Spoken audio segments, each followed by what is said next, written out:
Yes. Assalamualaikum warahmatullahi wabarakatuh. Pada malam ini, malam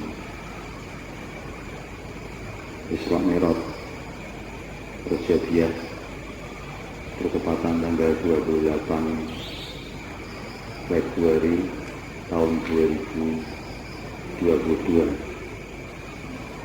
Di sini kanal YouTube Misteri yang Suci akan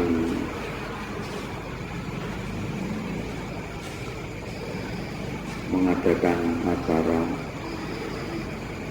editorial, istilahnya editorial, tidak merebut semua, tapi ini menyampaikan sesuatu yang misteri yang dialami yang suci dari waktu kecil, mendapatkan suatu hidayah Allah yang titik awalnya itu di makam Mbah Abdul Madzhabir di sini.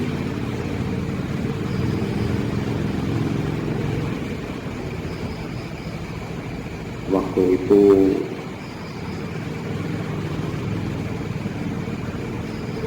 yang masih berusia anak-anak itu sering mengadakan ritual di makam Simbah Syekh Abdul Madzhabir di sini. Kalau malam Jumat, malam Senin itu sering tidur di makam Simbah Syekh Abdul Madzhabir di sini,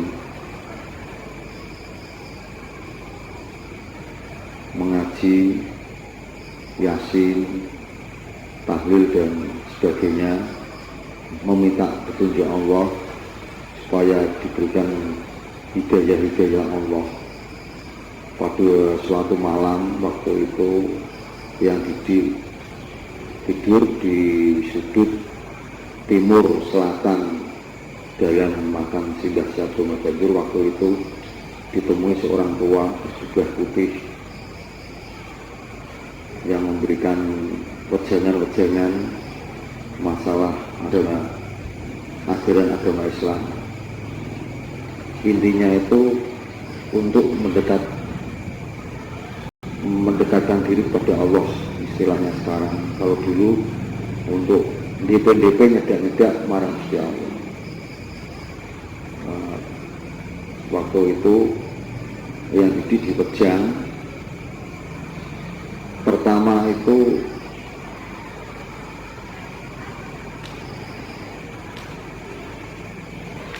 dianjurkan, disarankan, sekarang itu diajari supaya yang itu pertama itu memperkuat imannya itu dikuatkan. Dalam arti beriman itu tidak hanya diucapkan kok, tapi berimanlah secara keseluruhan, lahir batin beriman kepada Allah, benar-benar mempercayai kekuasaan Allah dengan sepenuh hati, tidak hanya lahir tapi sampai batin. Itu terus kedua dianjurkan untuk sabar, tawakal dan ikhlas. Di situ terus diarahkan supaya yang itu menjalankan rukun Islam, itu sholat. Rukun Islam itu terutama sholat itu tidak boleh ditinggalkan, selalu dilakukan, dijalankan dengan sabar dan ikhlas. Kuncinya itu di situ, sabar, ikhlas pada Allah. Ya di situ terus yang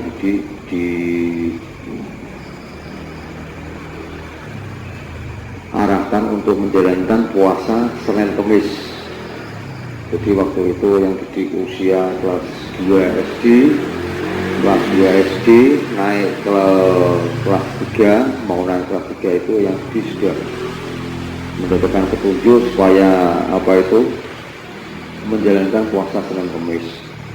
Karena dengan puasa Senin Kemis itu menurut simbah yang bersibah putih tadi bisa membersihkan hati kita dari penyakit-penyakit hati kita, iri, dengki, tamak, sebagainya, itu bisa hilang dengan puasa Senin Kemis. Itu waktu itu yang saya terima itu seperti itu, sudah saya jalankan dari usia SD, kelas 2, kelas 3 itu sudah saya jalankan sampai saya remaja.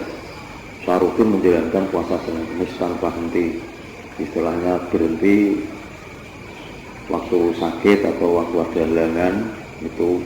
Terus saya disarankan, diarahkan untuk selalu menjalankan sholat tahajud di malam hari. Jam 12 ke atas itu disarankan, didhawuhi selai mbah yang berjubah putih itu untuk selalu menjalankan sholat tahajud. Di situ, dari situlah terus saya mendapatkan ijazah amalan. Setelah itu beberapa minggu kemudian saya juga ditemui lagi mendapatkan istilahnya itu ijazah amalan yang harus dijalankan setiap habis sholat fardu. Yaitu pertama itu supaya doa kita itu, ibadah kita itu sampai kepada Allah, diterima oleh Allah Subhanahu wa taala. Itu di situ disampaikan bahwa saya itu harus selalu dalam kondisi Islam, tidak keluar dari agama Allah. Di situ kuncinya pertama itu, selalu jagalah kamu supaya tidak keluar dari rel keislaman kamu dengan seringlah selalu membaca 2 kalimat syahadat. Ya, di situ dengan membaca kalimat syahadat itu bisa menjaga kita itu, saya waktu itu disarankan bisa menjaga kamu dari supaya tidak keluar dari keislaman kamu. Jadi situ saya jalankan. Jadi saya diarahkan setiap saya mau sholat, setiap saya mau ibadah, mau ngaji atau mau berdoa itu selalu suruh mengislamkan diri kita lagi, memperbarui Islam kita, menjaga Islam kita itu supaya kita itu tetap di jalan Allah, di posisi keislaman kita itu tetap terjaga. Ya, situ saran pertama, ajaran yang disampaikan ijazah itu pertama itu. Yang kedua itu merendahkan diri, istilahnya tawadhu kepada Allah, bahwa merendahkan diri bahwa manusia itu tidak bisa apa-apa, tidak punya daya apa-apa. Istilahnya kon merendah tenang di hadapan Allah itu tawadhu tenang, tawadhu secara sungguh-sungguh bahwa Allah lah yang kuasa, kita itu tidak bisa apa-apa, tidak punya apa-apa. Dengan membaca la haula wala quwwata illa billah itu, suruh membaca itu. Terus setelah itu saya disarankan selalu mengakui kesalahan saya, selalu mengakui bahwa saya itu adalah hamba Allah yang kotor, yang penuh dosa. Selalu suruh minta ampun pada Allah dengan membaca istighfar. Itu sebelum kamu menjalankan ibadah, menjalankan doa, mau berdoa kepada Allah itu disarankan itu. Minta ampunan pada Allah dulu, bahwa kita itu penuh dosa, dosa-dosa kita itu kita sampaikan kepada Allah bahwa saya pernah melakukan ini, ya Allah, ini dosa saya, ya Allah, ampunilah ya Allah. Ya, itu saya diajari semacam itu.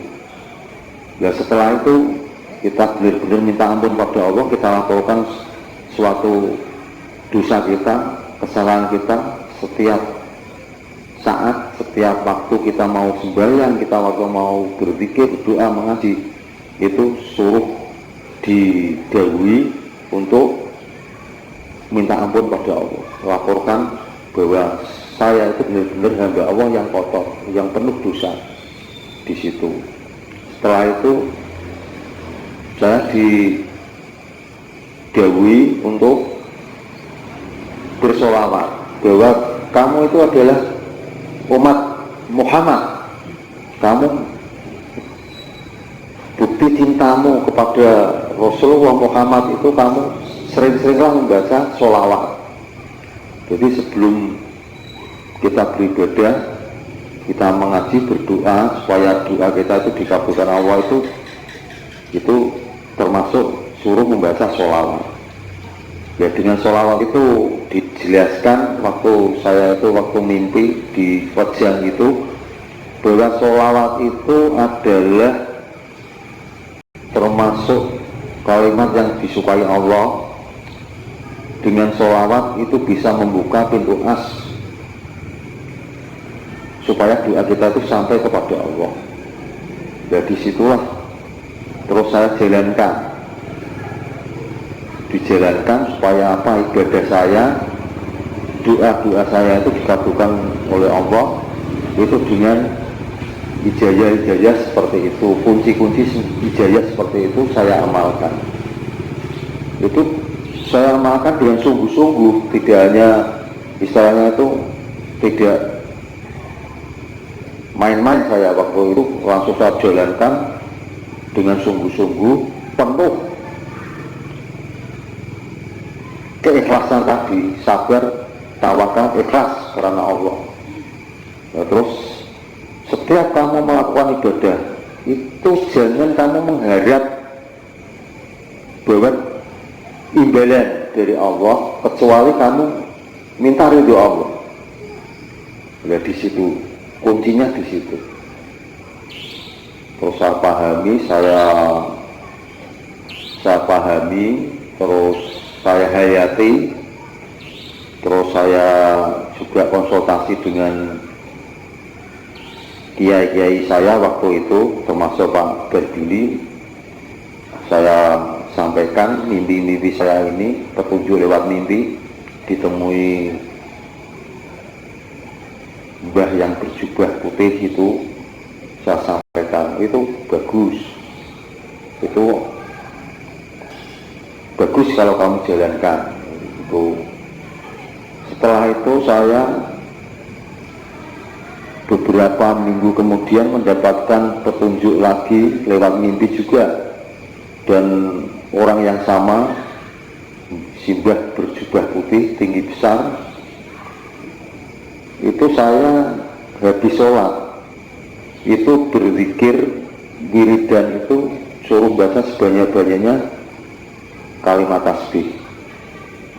Setelah membaca syahadat la ilaha illallah nabi yang seperti disarankan yang terdahulu, terus saya suruh membaca kalimat tasbih subhanallah walhamdulillah wala ilaha illallah wallahu akbar sebanyak-banyaknya, sakake, sak mampumu, sak ikhlasmu.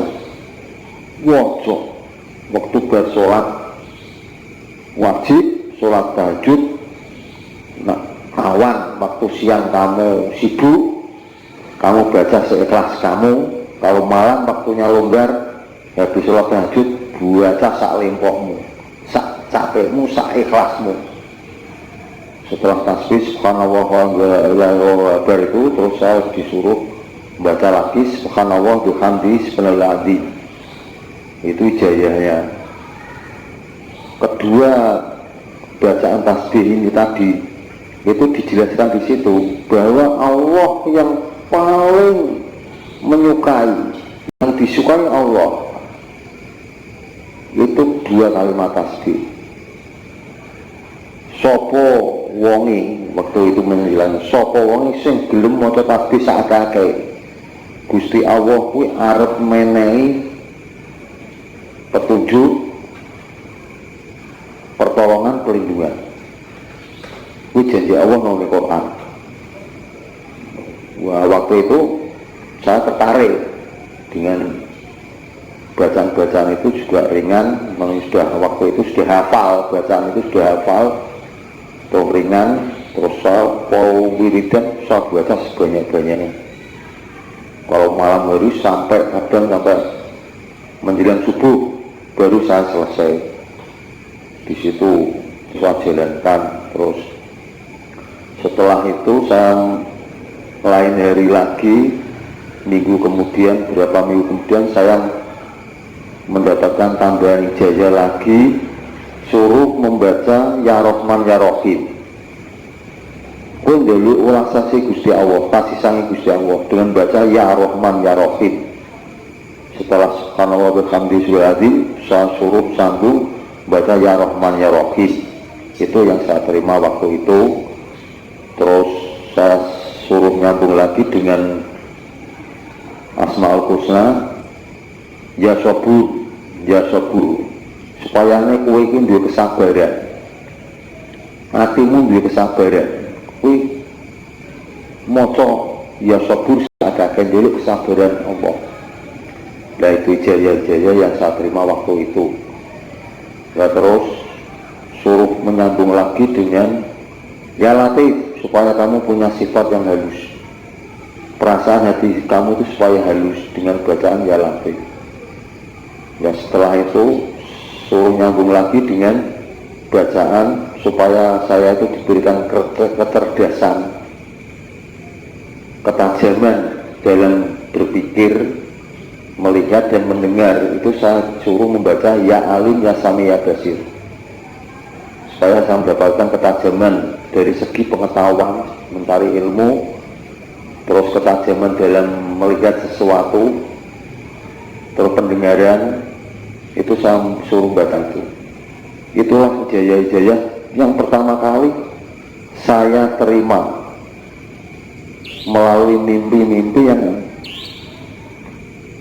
saya terima di makam Simbah Syekh Abdul Madanjuri waktu saya kecil dulu. Itu saya jalankan, terus saya jalankan. Setelah saya menjalankan beberapa bulan itu, terus saya ditemui lagi, terus saya diajari tata cara membacanya itu, terus bagaimana supaya itu sampai kepada Allah dan bisa merasuk ke jiwa raga saya. Terus saya diajari suruh membaca, istilahnya itu ta'awud dulu, a'udzubillahi minasyaitonir rajim, bismillahirrahmanirrahim. Terus setelah itu syahadat, lafal istighfar selawat Nabi. Setelah itu tasbih subhanallah walhamdulillah subhanallah bihamdihi, dan seterusnya seperti tadi. Itu tata cara yang membaca itu apa? Itu saya diajari supaya saya itu, hati saya itu selalu berhubungan dengan Allah, supaya iso cedak karo Gusti Allah ki piye, bagaimana, itu diajari. Itu saya disuruh menghadap kiblat secara yang benar dulu. Itu atimu kuwi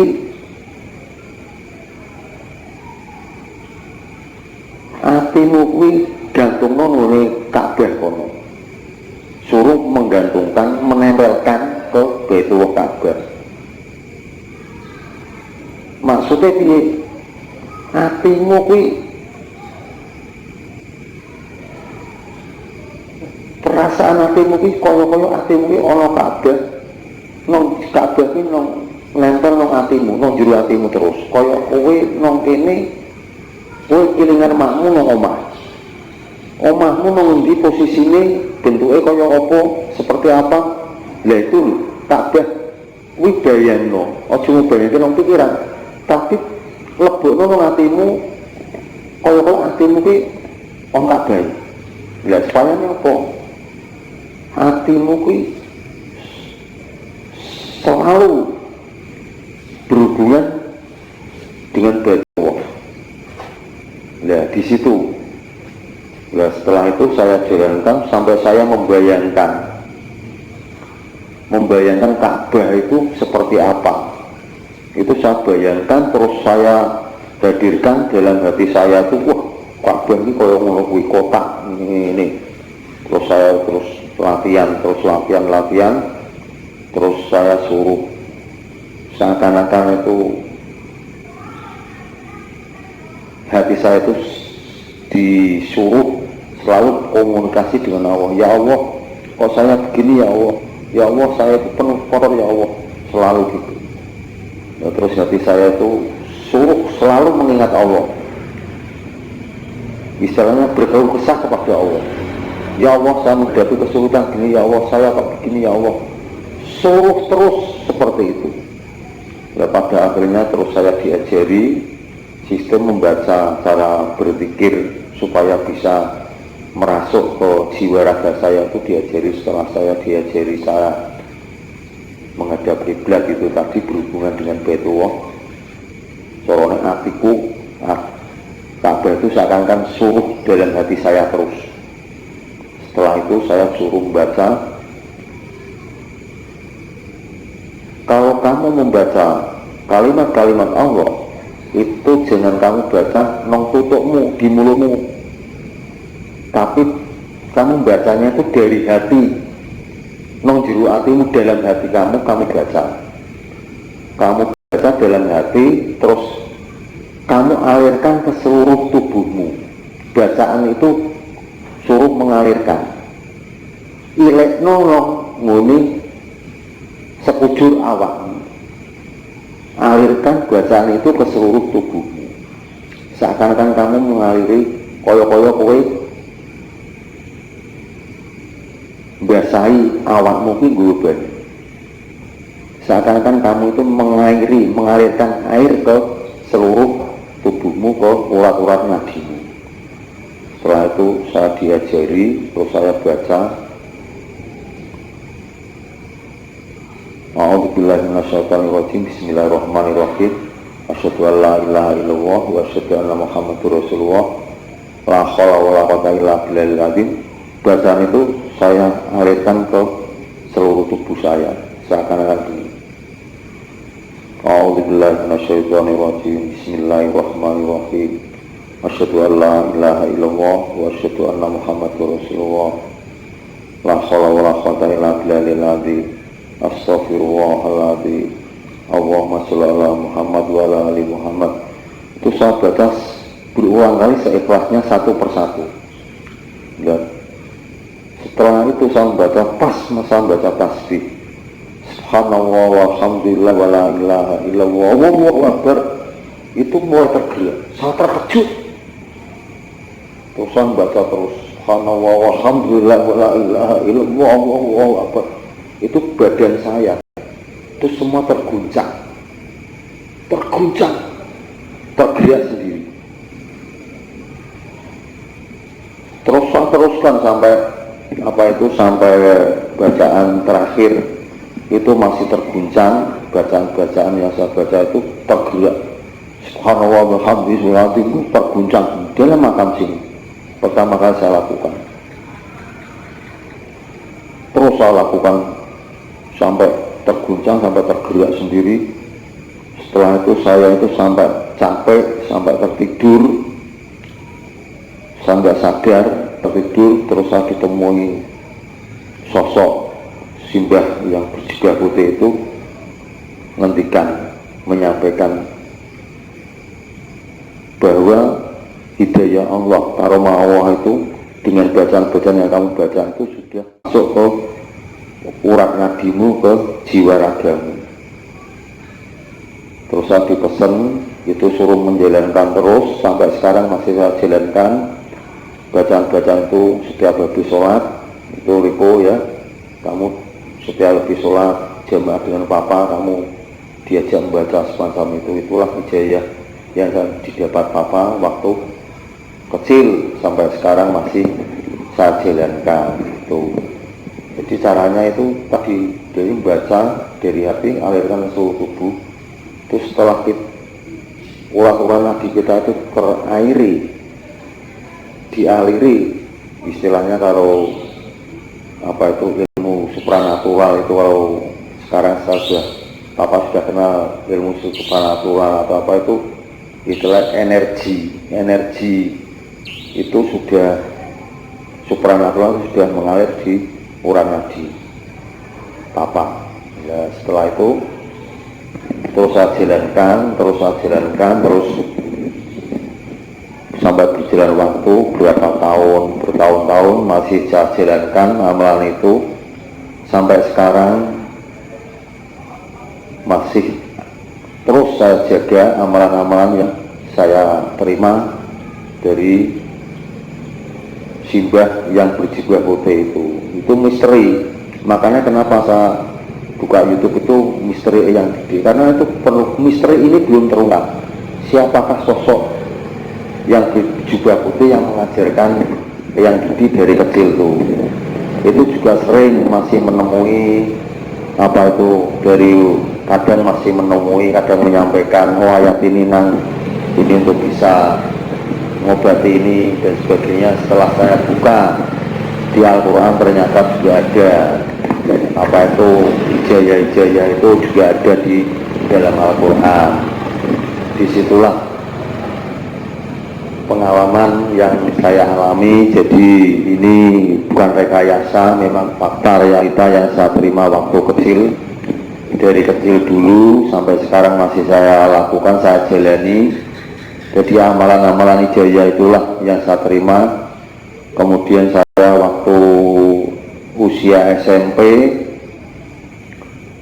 usia SD kelas 5 itu saya ditemui lagi, saya mendapatkan pejangan bahwa karomah yang ada pada diri saya itu suruh menggunakan untuk amar ma'ruf nahi mungkar, untuk pengobatan, pijat dan pengobatan. Jadi setelah itu saya juga melakukan itu, ketok tular, mungkin yang kenal atau apa, waktu itu juga masih banyak orang yang tidak percaya bahwa itu saya itu diberikan karomah Allah, hidayah Allah semacam ini. Banyak sekali tidak percaya, termasuk LKR dari teman dari kecil sampai sendiri kan juga kaget. Oh ini ketone orang piye-piye kok cerita kok nombo ya. Jadi sejarahnya seperti itu. Ya inilah kita itu bisa mendapatkan karomah Allah dengan cara mendekatkan diri pada Allah dengan tulus, ikhlas, sabar, ikhlas, tawakal, beriman, bertakwa kepada Allah secara sungguh-sungguh. Jadi tidak hanya formalitas saja. Disitulah ini pengalaman yang didik waktu kecil sampai sekarang, dan alhamdulillah sekarang itu sudah istilahnya mendekati usia sudah 50 tahun ke atas nih, sudah STW setengah tua. Jadi alhamdulillah itu ilmu-ilmu yang didapat, yang didik dari ritual, dari waktu ke waktu di makam Simbah Syekh Abdurrahman Banjur sini, alhamdulillah itu bisa bermanfaat untuk umat manusia. Jadi selalu yang didik tiap hari pagi sampai malam itu hidupnya itu hanya untuk mengabdi kepada Allah, melayani masyarakat, pengobatan pijat dan pengobatan saraf dan tulang. Inilah kisah misteri yang saya alami dari kecil sampai sekarang. Siapa sosok simbah yang berjubah putih yang memberikan ijazah saya dari kecil sampai sekarang, sering menemui saya juga itu. Kalau saya di sini di makam Simbah Syekh Abdurrahman Banjur kadang kelebat-keliwer itu sosoknya itu kelihatan. Nanti ada suara gaib yang saya dengar. Aku nanti buka surat Al-Quran, surat ini, ayat ini bisa untuk obati sakit ini. Insya Allah nanti apa yang saya dapatkan nanti saya sampaikan satu persatu. Doa-doa yang saya terima dari sini memang benar-benar dari ayat Al-Quran. Kalau mau tidak percaya bagaimana? Nyatanya semua yang saya terima di sini, yang saya terima di sini dari kecil sampai tua saya umur segini, itu realita, itu dari ayat-ayat Al-Quran. Masya Allah. Kita mendapatkan ajaran dari mana? dari Allah, perantaraan dari guru-guru kita, ustaz-ustaz kita, kiai-kiai kita, dan sesosok makhluk Allah yang gaib pun bisa memberikan pelajaran, suatu pelajaran yang sumbernya dari Al-Quran, Al-Hadis. Itu yang saya terima. Itu tidak hanya saya telan mentah-mentah. Setiap saya mendapatkan mimpi di sini, saya mendapatkan ijazah amalan apa saja di sini, itu saya konsultasikan ke guru-guru saya waktu itu. Itu adalah kodam makhluk Allah yang menjelma seorang tua berjubah putih yang menyampaikan suatu hidayah Allah kepada kamu pelihara, kamu jaga dengan baik, kamu jalankan dengan baik. Alhamdulillah sampai saat ini saya masih tetap menjalankan apa yang saya dapat, apa yang disampaikan, supaya ilmu-ilmu yang saya terima yang diberikan Allah untuk amar ma'ruf nahi mungkar juga alhamdulillah sampai saat ini kita ini masih saya jaga untuk kepentingan amar ma'ruf nahi mungkar, untuk perantara menolong orang-orang yang sakit, pijat, pengobatan saraf dan tulang. Itu yang saya jalankan. Masya Allah, mungkin orang tidak percaya, seorang Didi Supardi yang lahir di Meroto dari keluarga biasa, tiba-tiba muncul, orang Meroto sendiri banyak yang tidak tahu, tiba-tiba di luar Meroto, keluar dari Meroto, lulus SD, terdengar kabar sebagai perantara pijat dan pengobatan, hampir tidak percaya. Tapi Masya Allah, saya mendapatkan amanah itu, saya jaga. Dan pesannya yang waktu saya mau lulus SD itu, setelah lulus SD saya harus keluar dari Meroto untuk mencari ilmu umum dan ilmu agama, dan kerja keringat sendiri, mencari biaya hidup, biaya sekolah dan sebagainya. Itu saya jalankan, itu saya lakukan. Tidak mudah, tidak semudah apa yang kita bayangkan. Cobaan, rintangan, hinaan, liku-liku hidup, pahit ketir, semua ujian-ujian yang saya alami itu saya jalani dengan sabar, ikhlas. Lekar tahu sendiri, dari kecil saya juga sudah pergi dari Meroto, sekolah, mondok, cari makan sendiri, cari biaya sendiri. Itulah ujian-ujian, amanah dari Simbah yang berjubah putih.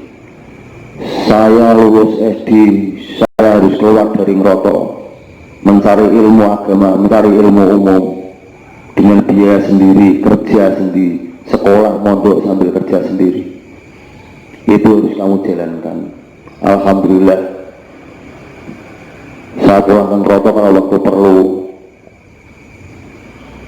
silaturahmi ke orang tua, ke keluarga, dan ke makam Simbah Syekh Abdul Maganjo dan Simbah Syekh Sirojudin. Sampai lekar setia menemani ini juga orang Meroto asli, dulu kakak kelas saya di madrasah, tahu sepak terjang saya, liku-liku hidup saya, penuh cobaan, rintangan, berbagai ujian saya jalani dengan sabar, ikhlas. Alhamdulillah sampai saat ini saya masih tetap konsisten menjalankan amanah-amanah yang saya terima dari kecil. Ijazah amalan juga saya ajarkan ke anak saya, ini Riko, dan keluarga anak saya. Setiap habis sholat maghrib jamaah, itu sholat waktu jamaah, saya ajak membaca ta'awud, basmalah, sampai tasbih, asmaul husna dan sebagainya.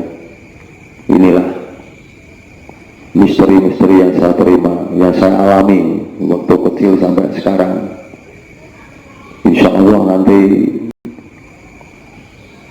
dalam YouTube Misteri yang Didik akan saya sampaikan satu persatu ijazah doa yang saya terima dari sesosok simbah tua yang berjubah putih di makam Simbah Syekh Abdul Ganjur sini.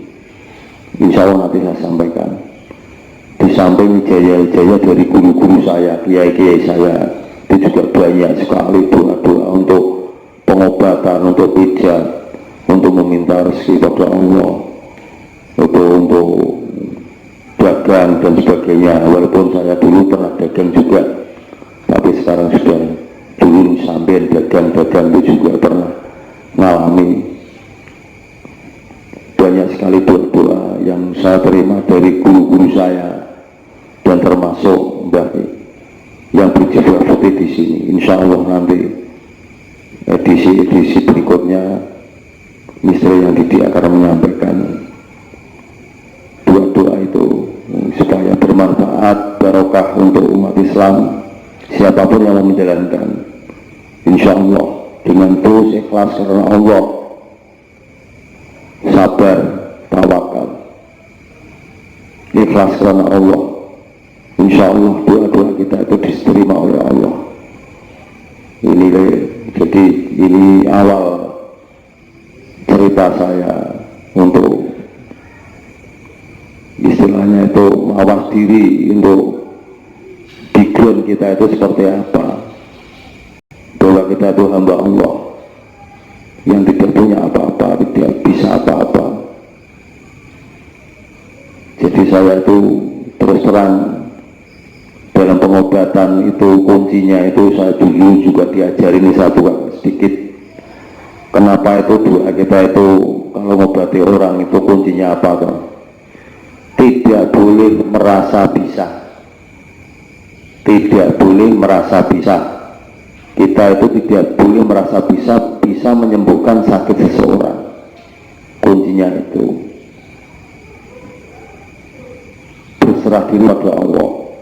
Serahkan pada Allah bahwa penyakit orang ini Allah yang bisa menyembuhkan. Tidak boleh perasaan sedikit pun dalam pikiran kita, hati kita itu merasa bisa menyembuhkan sakit seseorang. Kuncinya itu tidak boleh. Saya dipegang sama Mbah yang berjubah putih. Dan yang kedua, tiap malam habis sholat atau kita habis sholat malam, munajat malam, itu suruh selalu mendoakan pasien-pasien kita supaya disembuhkan oleh Allah dari segala penyakitnya. Itu kuncinya di situ. Ini saya buka sedikit masalah sistem pengobatan. Kuncinya di situ. Jadi kita tidak boleh punya perasaan bisa menyembuhkan sakit seseorang. Ya, di situ. Yang kedua, selalu suruh mendoakan setiap kita habis sholat maupun kita munajat malam, sholat tahajud malam hari, kita tetap doakan orang-orang yang datang minta perantaraan, minta kesembuhan Allah, perantaraan jiwa raga. Yang Didik itu suruh mendoakan supaya diberikan kesembuhan oleh Allah dari segala penyakitnya. Itu kuncinya di situ ya kok. Itu generasi penerus, kamu harus tahu ini apa yang diterima Papa lewat sosok simbah yang berjubah putih. Amalan-amalan itu memang asli dari sini. Berusaha musyawarah, minta pertimbangan, minta pendapat, minta saran dari kiai-kiai, guru-guru Papa waktu dulu. Itu memang semua saya cek, itu ada dalam Al-Quran. Apa kita tidak percaya? Kalau kita tidak percaya bagaimana? Uang itu memang ajaran Allah dalam Al-Quran ada. Walaupun saya menerima lewat mimpi atau lewat anak kecil sekalipun, kalau memang itu ayat Al-Quran, saya yakini, saya percaya, saya jalankan. Ya di situ. Itu saudara semua pemirsa channel YouTube Misteri yang Didik Karangawan, ini mohon maaf, ini bisa percaya bisa tidak, tapi saya yakin, saya percaya, saya yang alami. Mohon maaf, ini bukan untuk apa itu, hanya untuk perkawaran, supaya kita itu tetap beriman, bertakwa pada Allah, merendahkan diri di hadapan Allah Subhanahu wa Ta'ala. Itu ya. Semoga ini bermanfaat dan barokah untuk umat Islam, untuk umat manusia di seluruh dunia. Semoga Allah memberikan ridho, rahmat, hidayah, taufik, anugerah kepada kita semua. Allah memberikan keselamatan, kesehatan jiwa raga kita semua. Allah memberikan kehidupan kita yang istiqomah, sakinah mawaddah warahmah. Allah memberikan rezeki yang halal barokah, yang berlimpah selama hidup di dunia. Cukup sekian pada kesempatan ini, malam Isra Mi'raj tahun bertepatan tanggal 28 Februari 2022. Assalamualaikum warahmatullahi wabarakatuh.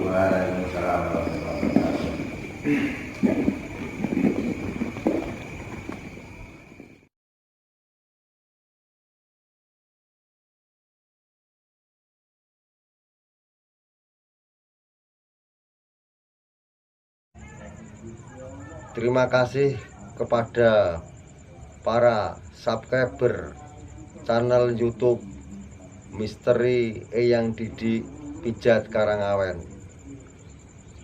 Semoga amal sedekah jariah subscribe saudara semua diridhoi Allah, diterima amal sedekah jariah subscribe saudara, dan Allah membalas dengan keselamatan, kesehatan, jiwa raga sekeluarga saudara semua selama hidup di dunia. Dan Allah memberikan karunia rezeki yang halal dan barokah dan berlimpah kepada semua subscriber channel YouTube Misteri Eyang Didi Pijat Karangawen yang berlimpah selama hidup di dunia. Semoga Allah meridhoi dan mengabulkan doa kita semua. Amin, amin, Allahumma amin.